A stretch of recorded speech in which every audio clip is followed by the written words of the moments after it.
Germany ಒಳಗೆ ಇನ್ನೊಂದು ವಿಷಯ ನಂಗೆ ಭಾಳ ಇಷ್ಟ ಆಗೋದಂದ್ರೆ ಮಂದಿ ಎಷ್ಟು ಕ್ಲೀನ್ ಮತ್ತು ಆರ್ಗನೈಸ್ಡ್ ಇರ್ತಾರೆ ಅಂತ ಹೇಳಿ, ಎಸ್ಪೆಷಲಿ ಜಿಮ್ ಮತ್ತು ಪಬ್ಲಿಕ್ ಪ್ಲೇಸಸ್ ಒಳಗೆ.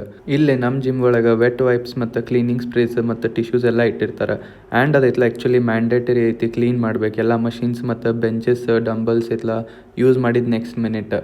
ಎಸ್ಪೆಷಲಿ ಯೋಗ ಮ್ಯಾಟ್ಸದು ಸ್ಟ್ರೆಚಿಂಗಿಗೆ ಯೂಸ್ ಮಾಡಿದ್ವಿ ಅಂದ್ರೆ ಕ್ಲೀನ್ ಮಾಡಿನೇ ಹೇಳ್ಬೇಕು. ಒಂದು ವೇಳೆ ಇತ್ಲ ಅದನ್ನ ನೆಕ್ಸ್ಟ್ ಪರ್ಸನ್ ಯೂಸ್ ಮಾಡೋರು ನೋಡಿದ್ರಂದ್ರೆ ಇತ್ಲ ಅವ್ರು ಬಂದು ನಮಗೆ ಹೇಳ್ತಾರೆ ಆ್ಯಂಡ್ ಅವಾಗ ನಮ್ಗೆ ಅಸಹ್ಯ ಆಗುತ್ತೆ ಕ್ಲೀನ್ ಮಾಡಿರಲಿಲ್ಲ ಅಂದ್ರೆ. ಬರೀ ಪಬ್ಲಿಕ್ ಜಿಮ್ಸ್ನಾಗ ಅಷ್ಟೇ ಅಲ್ಲ, ಇವನ್ ನಮ್ದು ಆಫೀಸಿನ ಜಿಮ್ನಾಗೂ ಹಂಗೈತಿ. ಯೂಸ್ ಮಾಡಿದ ಮಷೀನ್ಸ್ ಮ್ಯಾಟ್ಸ್ ಎಲ್ಲ ಸ್ಪ್ರೇ ಹೊಡೆದು ಕ್ಲೀನ್ ಮಾಡಿ ಇಡ್ಬೇಕು.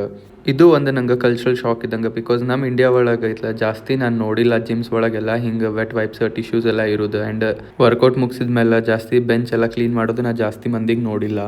ಈ ಡಿಸಿಪ್ಲಿನಿಗೆ ನಾನು ಆ್ಯಕ್ಚುಲಿ ಅಡ್ಮೈರ್ ಮಾಡ್ತೀನಿ, ಬಿಕಾಸ್ ಇದು ತೋರಿಸುತ್ತೆ ಮಂದಿ ಎಷ್ಟು ಹೈಜೀನ್ ಅದಾರ, ರೆಸ್ಪಾನ್ಸಿಬಲ್ ಅದಾರ ಆ್ಯಂಡ್ ನೆಕ್ಸ್ಟ್ ಪರ್ಸನ್ ಯೂಸ್ ಮಾಡೋರಿಗೆ ಎಷ್ಟು ಆರ್ಗನೈಸ್ಡ್ ಆಗಿ ಇಡ್ತಾರಂತ ಹೇಳಿ.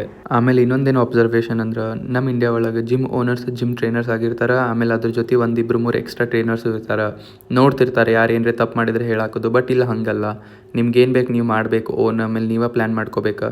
ಇಲ್ಲ ನಿಮಗೆ ಜಿಮ್ ಟ್ರೈನರ್ ಬೇಕಾ ಅಂತಂದರೆ ನೀವು ಹೊರಗಿನಿಂದ ಹೈಯರ್ ಮಾಡ್ಕೊಂಡು ಬರಬೇಕು. ಆ್ಯಂಡ್ ಅವ್ರಿಗೆ ಇತ್ಲ ನೀವು ಎಂಟ್ರೆನ್ಸ್ ಫೀಸ್ ಎಲ್ಲ ನೀವೇ ಕೊಡಬೇಕು ಜಿಮ್ಮಿಂದ. ಸೊ ಇದು ಇಲ್ಲಿದೆ ನಂದು ಜಿಮ್ದು ಎಕ್ಸ್ಪೀರಿಯನ್ಸ್ ಆ್ಯಂಡ್ ಅಬ್ಸರ್ವೇಷನ್.